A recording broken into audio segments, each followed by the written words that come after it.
Hey everyone, welcome back to Boss Run. I'm excited you guys are here. We're all decked out in the Xbox green because I've got some to talk about my adventures with my Xbox 360. So we're going to start off with a bit of hardware stuff then, and then we'll get into what games I've been playing this last week.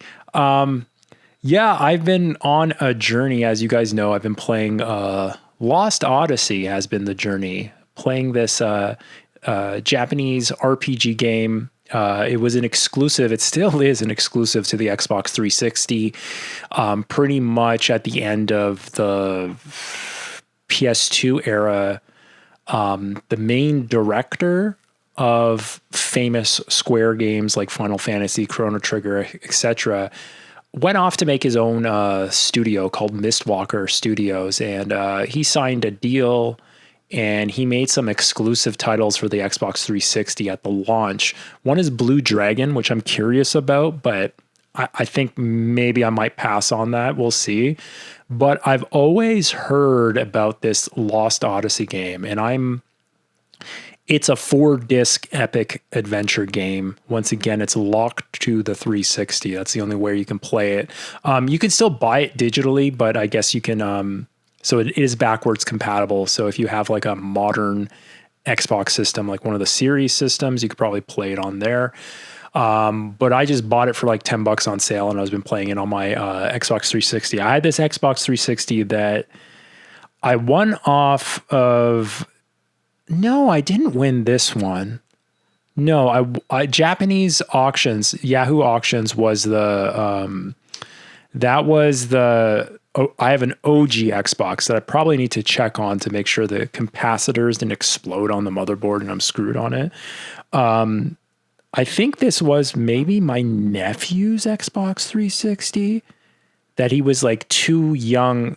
His dad gave him this from Japan, but he was too young because it was just the Xbox 360 with like, you can see the copy in the background, the Call of Duty Black Ops with it. And he was like way too young to play it. So I just like bought it off of him, and I think like ended up giving him like a Wii U or something like that, even though he's just ended up playing Fortnite on the iPad. I think that's how I acquired this one. My original Xbox 360 I bought when I came back from Japan. So this was in 2008.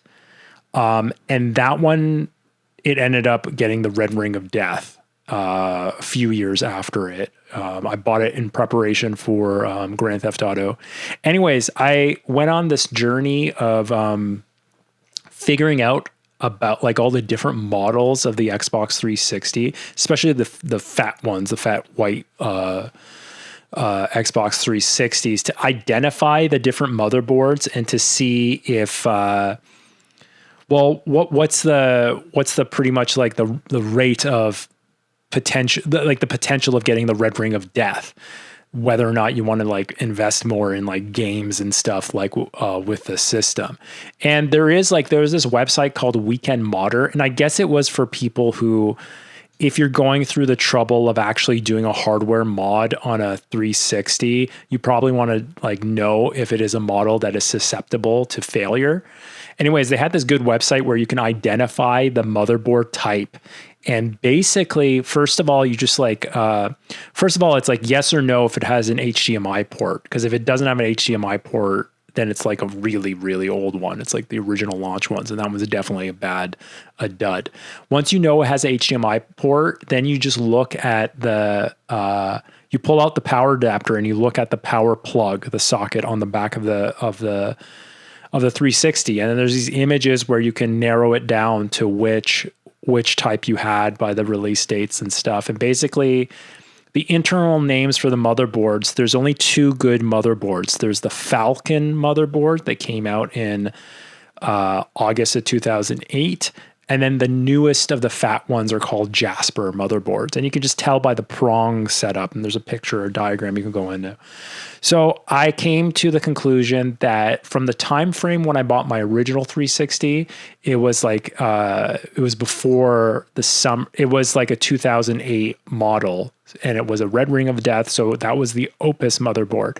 And I looking at the prongs on this Japanese one, thankfully it's a newer one. It's one that's from 2009, and it is definitely a Jasper motherboard. So I'm in the clear. This one's not, it says that it has like a 4% chance of having the red ring of death. So I'm pretty happy that at least I'll be able to finish Lost Odyssey and not have to worry about the system dying and then being in like debating if I want to try to get like a cheap Xbox Series S off of like Facebook Marketplace or something like that, which I don't really want to.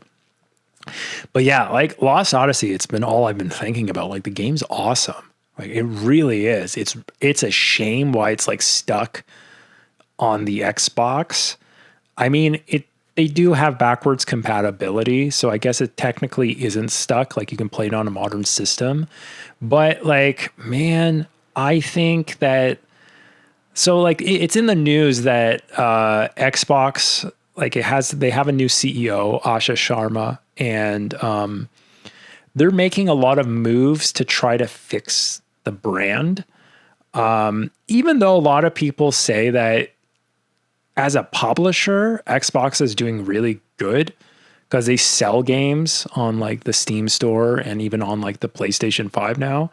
But the biggest move that was in the news last week was that they actually dropped the price on the Game Pass service. So that's Microsoft's like attempt of doing Netflix for video games. So they dropped the price for like, I think like a $6 at least on each tier, which is pretty substantial. The trade-off for dropping the price on Game Pass was simply removing Call of Duty from being a day one title on the platform. So they just took away Call of Duty. You don't get that as soon as Call of Duty comes out I think it's every November that a Call of Duty comes out. You don't get that day one. You get all the old Call of Duties, and then once a year has passed, then they'll put that Call of Duty out. So it's always a year behind of what you have on Game Pass. But just the latest Call of Duty was removed, and because of that, they are able to reduce the price of Game Pass throughout all the tiers. In doing the math on it, even if you had Game Pass and then bought Call of Duty, it's still under the price that you would currently be paying for a year subscription to Game Pass. So it is kind of a win-win scenario. It's still like, I don't have Game Pass. I don't like, besides my Xbox 360, I don't have an Xbox. So the only thing I would benefit from Game Pass would be being able to play online with my 360. And I don't know how much I would play online with like a 20-year-old system. I know that there's still people playing like the old Halo games and like the old COD games.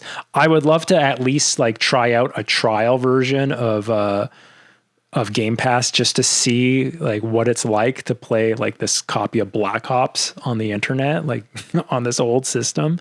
I would do that out of some sort of curiosity, but besides that, I don't know. Like, I used to have PC Game Pass, and that's a pretty good deal. I think now it's like $15 a month.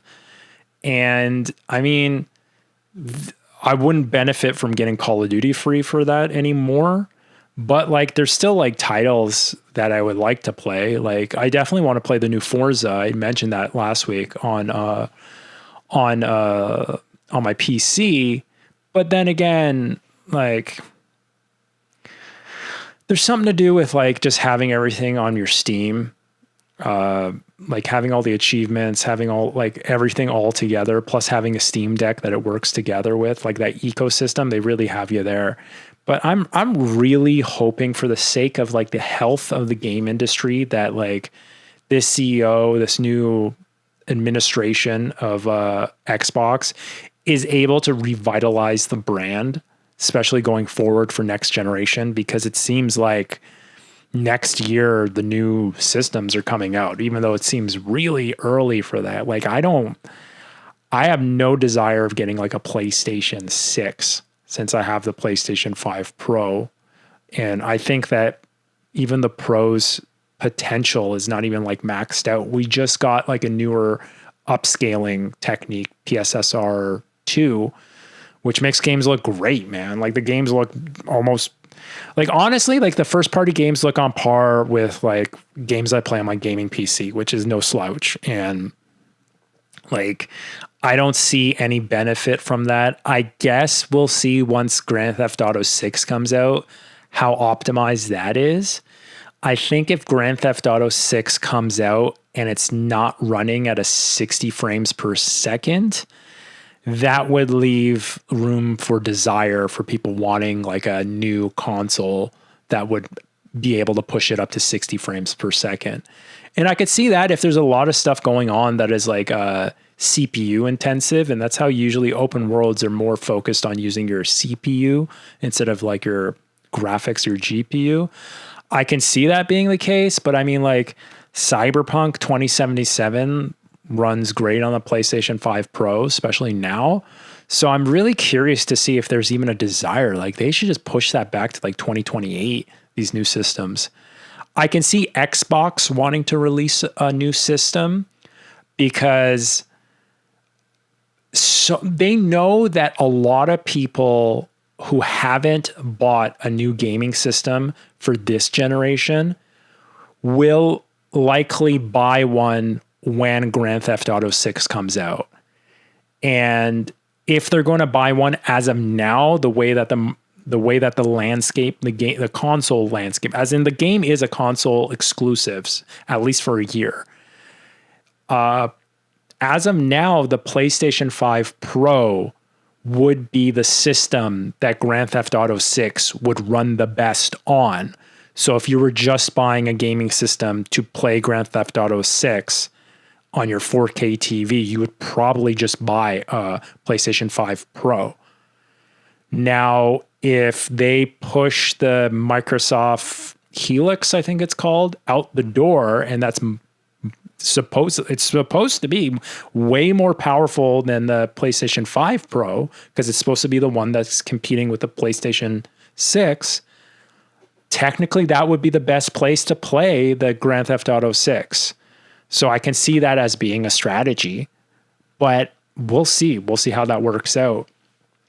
The other thing is that there's a lot of other stuff that they're trying to experiment with Game Pass. One is there's been leaks that if you have Discord Nitro, which is it's like the premium version of using the paid version of using Discord that gives you other features, Microsoft might be giving you a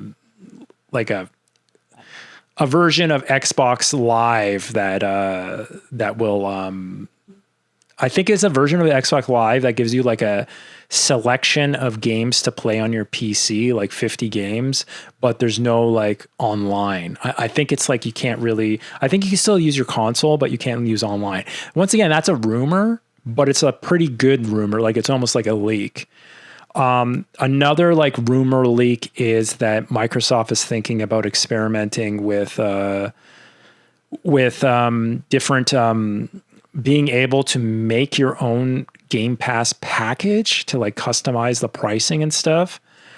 I don't know how that would fly. I think like giving too much like customer choice and stuff like that. Obviously that would be good, but I think like that would confuse like the mass market. I don't know if they would jive with that, but that would be cool if you could just like pick or choose and stuff on what you want to use. One thing, like playing with the 360, there was one thing I was worried about, like, because I'm playing this Lost Odyssey, which is like a 50-hour RPG, and I'm playing it on like old hardware. Like I said, I'm worried about like the hardware crapping out while I'm deep into this game. I was worried about saves, but it turns out the free version of Xbox Live, as long as you have an Xbox account and your system's is connected to the internet, you have free cloud saves, which is pretty awesome. So I'm pretty happy with that. But yeah, like I can't wait to play more Lost Odyssey. Like I said, I'm like halfway through disc 2, and it's a 4-disc game. It's funny. Like back then, that's how you would like judge the length of a game through through which disc you're on. It's an awesome game. The story, I think for me, like the story's really good. Like it's that's important for me for an RPG. Everything else is really good. And I'm actually doing not bad with this RPG. I don't know if this is like an easier type of RPG game, but I'm actually managing well and getting through it without like too much frustration. I do get frustrated. And if you ever wonder, you want to watch, like I've been streaming, like I've been playing like an hour a day and I've been streaming it on Twitch. So you can definitely check it out. I'm on twitch.tv/Billy Housh. You can check out me playing and even getting frustrated at certain bosses and stuff like that. But yeah, the game's great. Besides that, I've finished my first playthrough of Pragmata. And like, honestly, like when I play a game, I usually like, unless it's like a game I really like, and usually games like, usually like a console exclusive. Those are the only games that like I just do the 100% completion on. I don't do that too much on Steam. Like Resident Evil Requiem, I just played it through once, and then I think I played it through once, but it made it very easy to see the other ending. So like you just load up your save and then just make a different decision and you got the other ending. But I didn't 100% that. Pragmata, played through it. My first like basic ass playthrough was 12 hours. So it's not too long game. I think that's how long Resident Evil Requiem was. And I think honestly, 12, 20 hours max is pretty good for a story game, in my opinion. Unless it's like, it's got deep mechanics or whatever. I don't know. I had my full, I thought this game was definitely worth the money. I think this is definitely a contender of like one of my top 5 game of the year, and maybe even a top 3. Excellent game, Pragmata. It is just fun. It's just like a fun old video game. Doing the little like runs between matches, it like I explained this before, like last week with my first impressions. They really respect your time, as in like you'll have like a difficult, sweaty session that's like maybe segmented out to like 30 minutes or 40 minutes or whatever. And then there's like a point where you can go back to your base, like almost like your safe room, where then you can like level up from all the like consumables that you collected throughout that section of the level and stuff like that. Or if you die throughout a segment, you can then go back, you start back at that safe area, and you can then just level up your character. So it gives you more, a better chance to beat that section that you're stuck on. Graphics are amazing. I played it on my computer, and like I already knew the graphics were going to be great because it's the same engine as like Resident Evil Requiem. But yeah, rock solid game, fantastic gameplay, and like a legitimate decent story to it as well. I was surprised by that as well. So this was a game that was in development hell for a while, but they landed it. It was good. What else can I say about it? I think I can just say it's really refreshing playing a brand new like AAA IP of a game that is like successful and great. Like I hope that we see it like a sequel to this thing. And Capcom's on fire. Capcom's doing great. And they're not even done yet. They still have Onimusha. I mean, I'm not going to be playing Onimusha. Like I didn't play Onimusha or Monster Hunter. They're not my games. But as a company, Capcom's output is like insane. They're doing great this year. So like kudos to them. I definitely recommend Pragmata. It was even like a $10 cheaper. It was $10 cheaper than other games. I don't know why. Maybe because the game was announced. Like a lot of people are like, oh, maybe it's the length of the game or whatever. But I don't think that should have applied.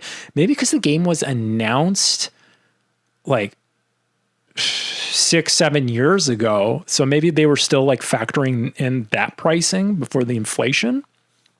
I have no idea. But damn, if you're on the fence, definitely pick up Pragmata.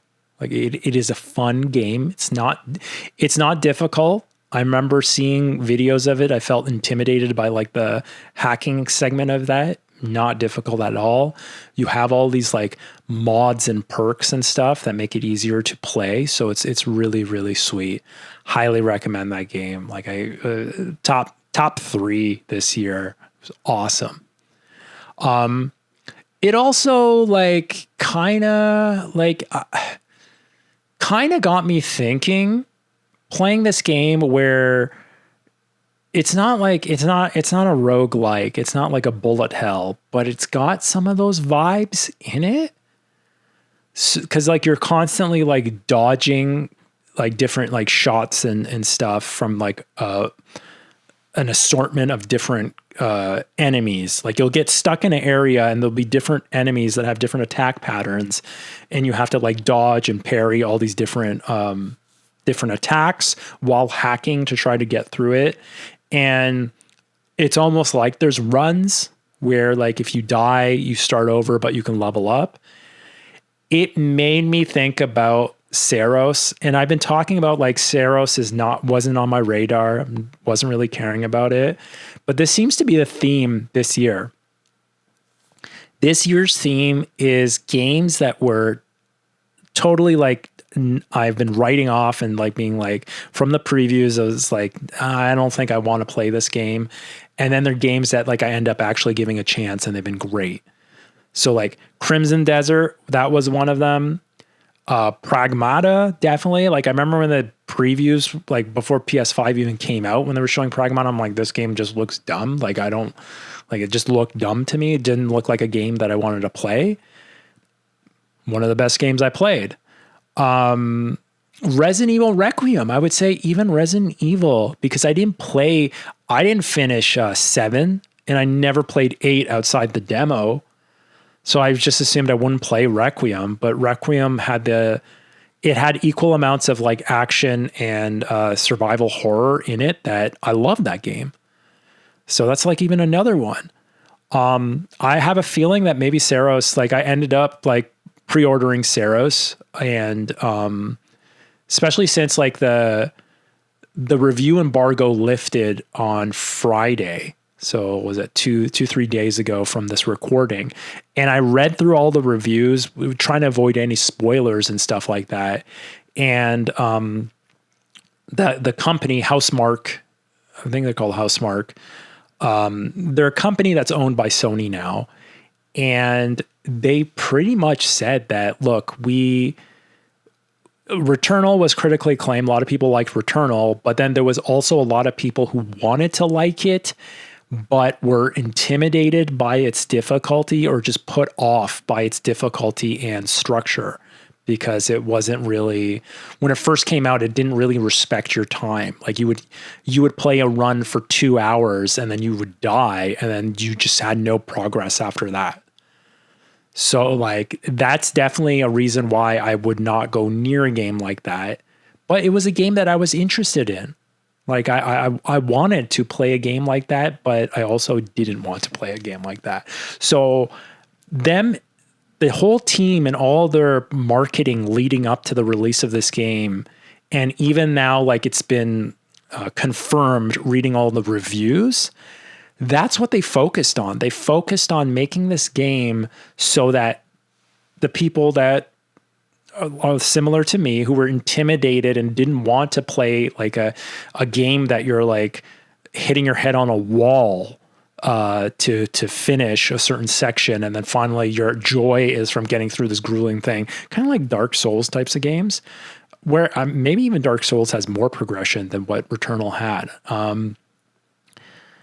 Them describing it, that it's like it was friendly, that you save progression. There's like a skill tree that you can level up even if you die, you don't lose everything. And that there's different weapons and mods and stuff like that people at different skill levels can still like progress through the game and have joy out of the game. And this is the one that I'm willing to try. Another reason is, I'm a sucker for the, like all that, like Lovecraftian and like it's set in Carcosa, and it's already like the King in Yellow kind of like, theme and idea. Well, I think it's like King in Yellow type of story and stuff. So that's set in Carcosa, especially after like I didn't play, but I listened through a whole playing of, I think it was like the Glass Canyon guys played through this Delta Green campaign. It's like a tabletop game called based off of the Call of Cthulhu, called Impossible Landscapes, and it was all about like, it's all about the King in Yellow and Carcosa and stuff. And like, you go in the campaign, they go to Carcosa and stuff. I'm like, oh shit. Like, I'm like, this would have been a perfect video game. And this is kind of like that, but it's instead of set in like the early 2000s or like in the 90s, like that tabletop campaign was, I guess this is set in the future. And it's got like, kind of like an alien vibe to it with like instead of like Wayland Yutani or whatever, like a corporation that doesn't care so much about the team and is like sending teams to go to Carcosa to like mine a certain resource or what have you. And people are dying and like, you're trying to go there to find what was the fate of your loved one or something like that. It just like that there's a story that would motivate me to keep pressing forward in a game that has a bit of a challenge in it. So that kind of sold me on the game. The other reason is like, man, like honestly, I won't be touching my I haven't touched my PlayStation since I finished Shenmue 2, right?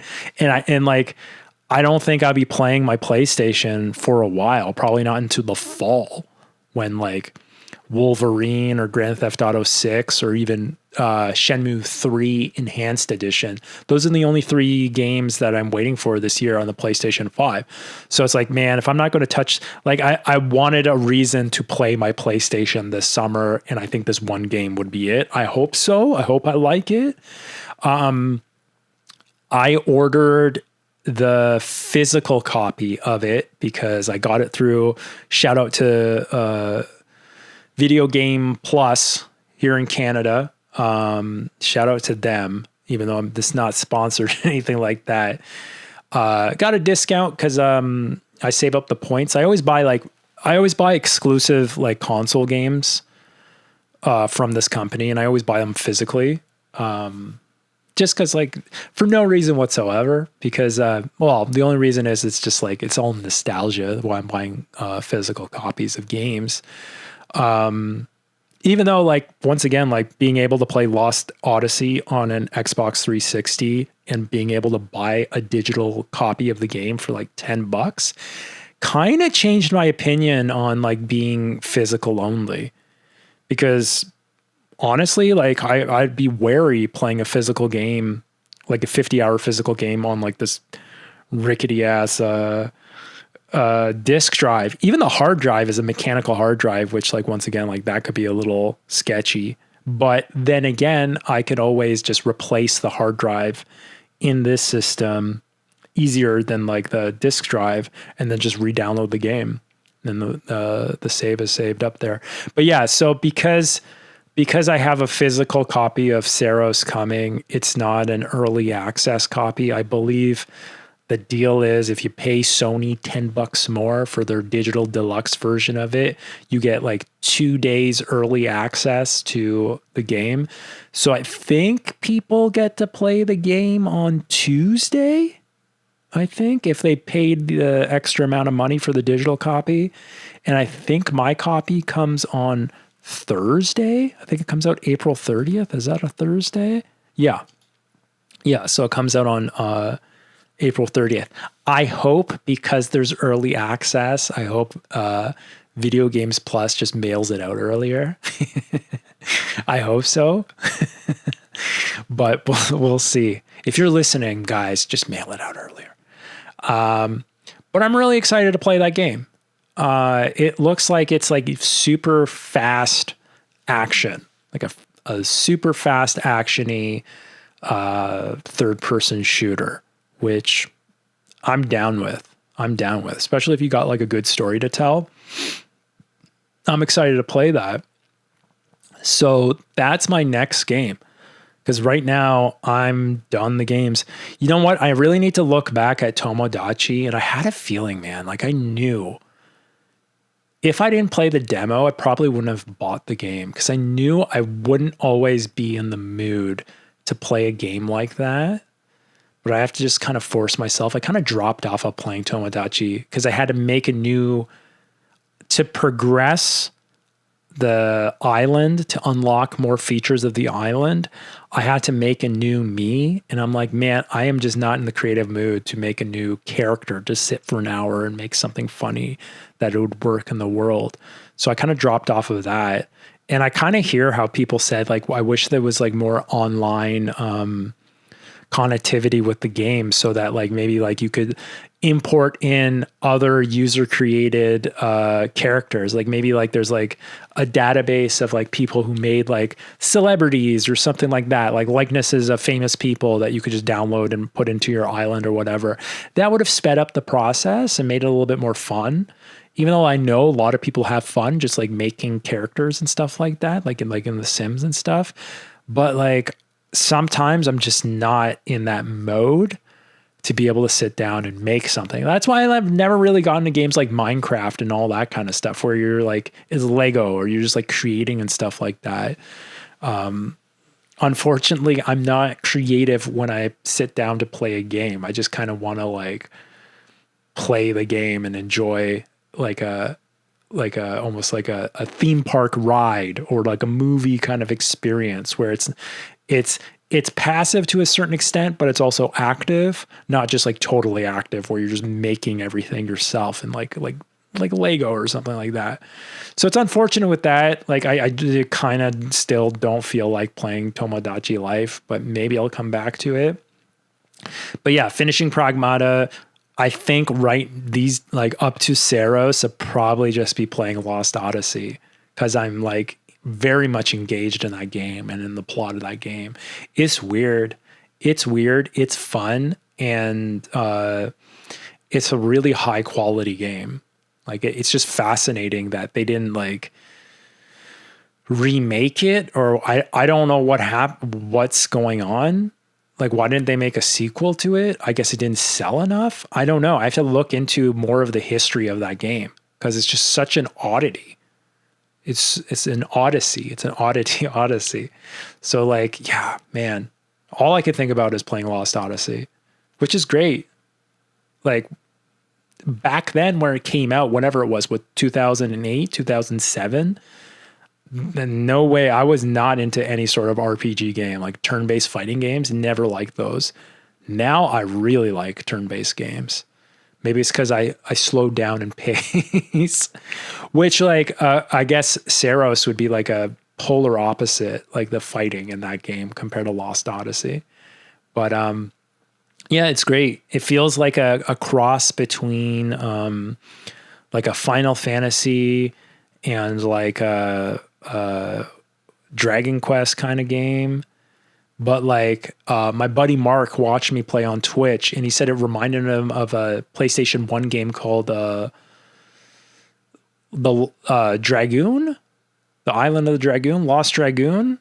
Oh man, I can't remember what it is, but I think it was a Square game because it's got like this, it has like the turn based, it still has this like active thing where like when you're attacking with like the physical attacks, there's like this it's like it's quick rhythm game where like the circle is like coming in and then you have to like hit it at the right time, and that is how effective that attack is.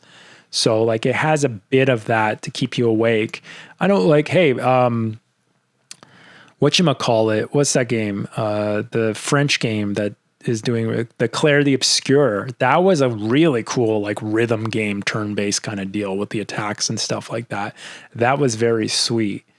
So like it's not bad having a bit like I said, I kind of don't like rhythm games, and like the QTEs and stuff in Shenmue games kind of like aggravated me. This is not bad because it's not like you totally fail if you don't miss them. It's just like you're a bit more, your attack would hit a little bit more harder if you time the attacks right.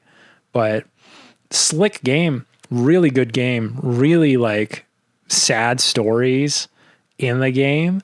And it's wild because your characters, like some of the characters are immortal and they like are getting their memories back.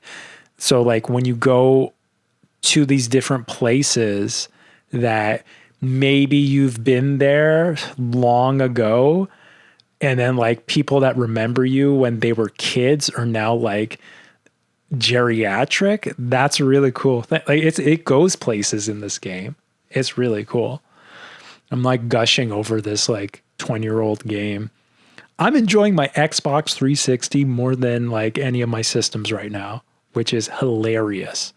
That's why, like, man, come on, Microsoft, you guys can do it. Just get back in the game. Get back into the game. I hope you guys turn it around. We need competition because what's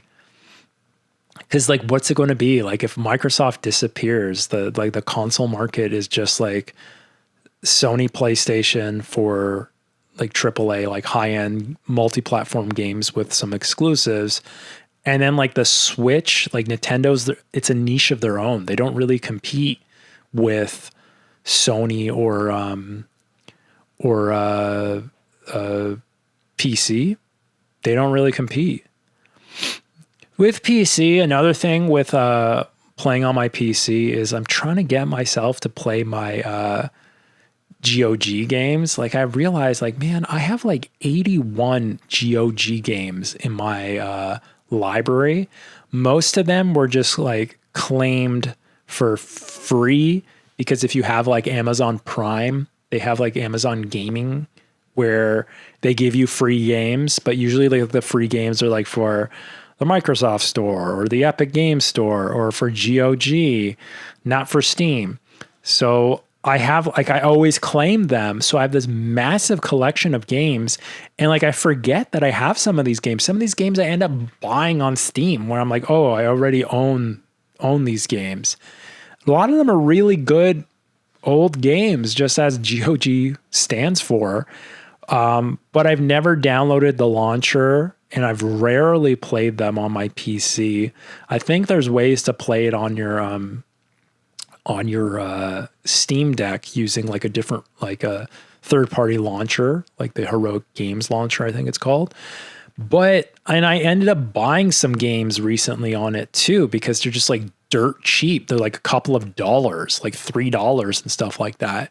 And the thing about good old games is that they take the initiative to preserve old games by like getting the community or professionals to make like official patches to make sure the games run on a modern computer, and they test it out and it works great. So like a game that I've always wanted to play, and I was tempted on getting the Xbox 360 version of this game, but then I figured like, well, it would run better on the PC. I don't really want to I don't want to really rely on a disc version of it. And I heard it still had bugs, except for the GOG version had everything was patched up and it worked really good. And all like the bugs that were in the original game were fixed. It's called Alpha Protocol. So this is a game made by Obsidian. So the same people that made Fallout New Vegas. For me, that's the most famous game that they made for me, Fallout New Vegas. But it's like it's kind of like Mass Effect, but you're playing as like a spy in a modern setting. And it's supposed to be kind of like funny, as in unintentionally funny because of the weird choices you can make or what have you.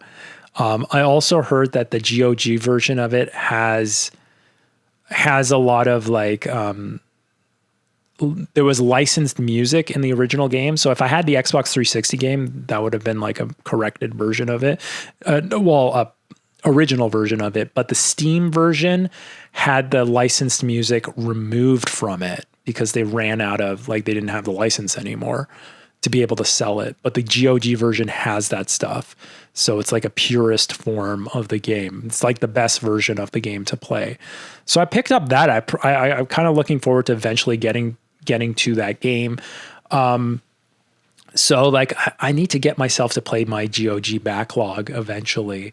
But probably Alpha Protocol will be the one of the games to get to play. I also noticed that I do have I have a copy of the Deus Ex, which I really want to play. That's another like immersive sim game that I never played in the day, but I'd like to play.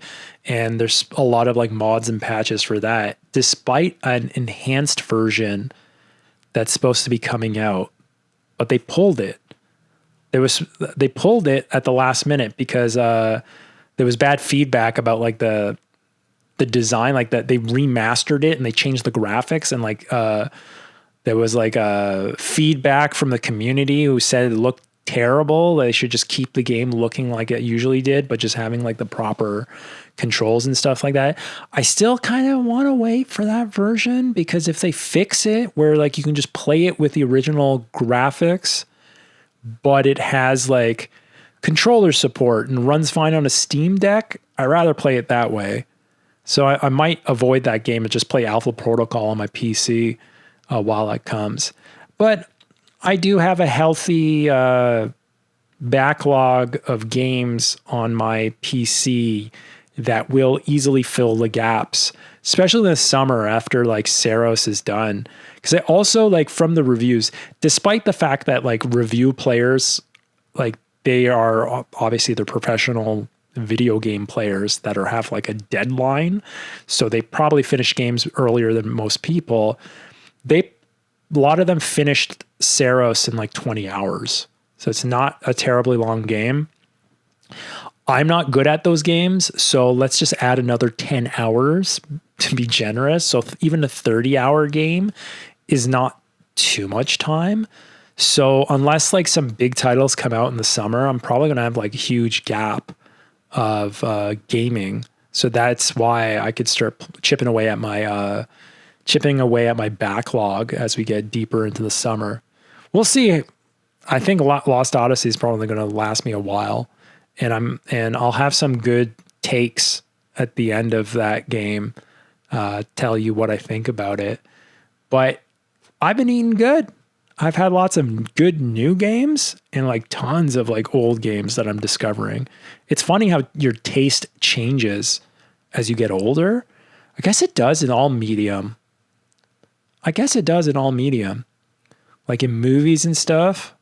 It's just like as your perception changes, even though there was a lot of people when they were younger, I think once again, like for me, turn-based games never clicked for me, because when I was young, I never really played like, I didn't play Dungeons and Dragons when I was young, and I didn't even like get into like playing like card games like Magic the Gathering or Pokemon and stuff like that. I never owned a Super Nintendo to get into like, I know a lot of people who got into JRPGs was because of the Super Nintendo, or even, Game Boy with Pokemon. I was never part of that crowd, never got into those games. I always was curious about those games, but it just never clicked. I didn't understand them, and I just didn't have the patience of them. I was more of just like an action person, first person shooter, stuff like that. But now it's like rediscovering like it's rediscovering this genre that I missed out on. So there's like a whole glut of games that I'm enjoying, new and old, of that genre, which is great. It's great. I'm really thankful for that. The only game in the near future, outside of Saros for like the month of May, that is on my radar is the new Forza game. So that one for sure, like I don't know what the review embargo is, but I'll check out, if the reviews are good on that game, I'll check that game out, because I like racing games. I like racing games that aren't enclosed tracks. Like Gran Turismo is a cool game, but it's like very much like it's a simulator game. So it's on a closed track. I like more arcadey games. So I liked like Tokyo Extreme Racer. That was an awesome game. This, like the Forza Horizon series, those are games that are set in like urban areas, and like they're real, like it's like real streets and stuff like that. It's more of an arcadey kind of experience. So I'm looking forward to that, especially this one's set in Japan, which is kind of cool. But once again, I'm going to wait for the reviews, and then it's debating whether I want to actually like buy the Steam version of it, or am I going to get the Game Pass, PC Game Pass, and save some dollars there? Like, I might get my fill after just like 1 month of Game Pass, or even just using like a trial of Game Pass that might give me my fill of Forza Horizon, right? I don't know. Do I want to pay like $90 Canadian for Forza, even if I end up just playing it for like 10 hours? Maybe Game Pass would be worth it. We'll see. That's something to really consider. And then in June, we have all the new game news. So there might be like surprise shadow drops at like the Southern Games Fest. There usually is like some smaller cool games like get shadow dropped, but it's just fun watching all the game news, and I'll have like plenty to talk about on Boss Run. So besides that, I hope you guys all have a wonderful week, and I'll see you next week on Boss Run. Take care.